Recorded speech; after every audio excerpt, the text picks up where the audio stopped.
जय श्री कृष्णा। आपका दीपशिखा के चैनल में स्वागत है। श्रीमद् भगवत गीता अध्याय 8 भाग 7।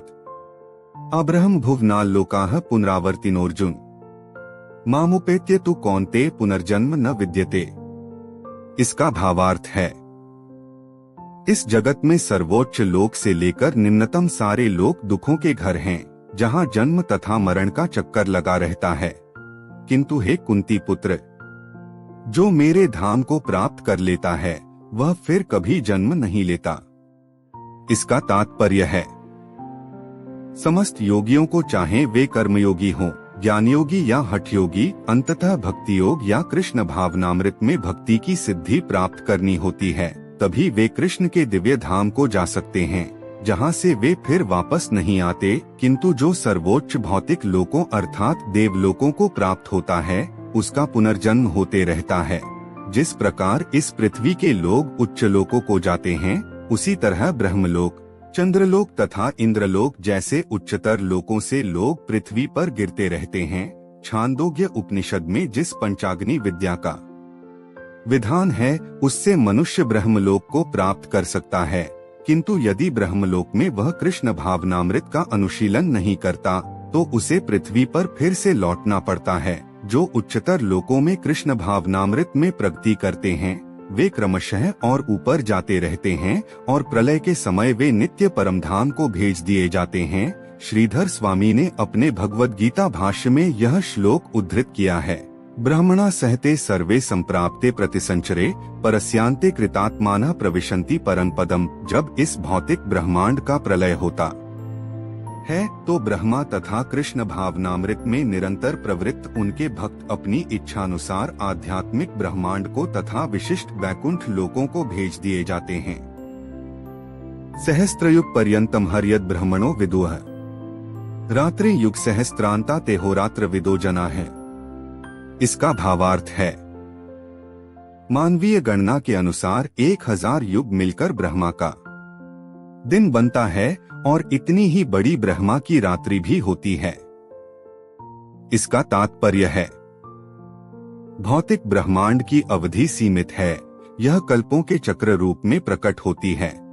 यह कल्प ब्रह्मा का एक दिन है, जिसमें चतुर्युग सत्य, लेता, द्वापर तथा कली के 1000 चक्र होते हैं। सतयुग में सदाचार, ज्ञान तथा धर्म का बोलबाला रहता है और अज्ञान तथा पाप का एक तरह से नितांत अभाव होता है। यह युग 17,28,000 वर्षों तक चलता है। त्रेता युग में पापों का प्रारंभ होता है और यह युग 12,96,000 वर्षों तक चलता है। द्वापर युग में सदाचार तथा धर्म का ह्रास होता है और पाप बढ़ते हैं। यह युग 8,64,000 वर्षों तक चलता है। सबसे अंत में कलियुग, जिसे हम विगत 5,000 वर्षों से भोग रहे हैं, आता है, जिसमें कलह, अज्ञान, अधर्म तथा पाप का प्राधान्य रहता है और सदाचार का प्रायः लोप हो जाता है। यह युग 4,32,000 वर्षों तक चलता है। इस युग में पाप वहां तक बढ़ जाते हैं कि इस युग के अंत में भगवान स्वयं कल की अवतार धारण करते हैं, असुरों का संहार करते हैं, भक्तों की रक्षा करते हैं और दूसरे सतयुग का शुभारंभ होता है। इस तरह यह क्रिया निरंतर चलती रहती है। ये चारों युग एक सहस्र चक्र कर लेने पर ब्रह्मा के एक दिन के तुल्य होते हैं। इतने ही वर्षों की उनकी रात्रि होती है। ब्रह्मा के ये 100 वर्ष गणना के अनुसार पृथ्वी के 31 खरब 50 अरब 20 करोड़ वर्ष के तुल्य हैं। इन गणनाओं से ब्रह्मा की आयु अत्यंत विचित्र तथा न समाप्त होने वाली लगती है, किंतु नित्यता की दृष्टि से यह बिजली की चमक जैसी अल्प है।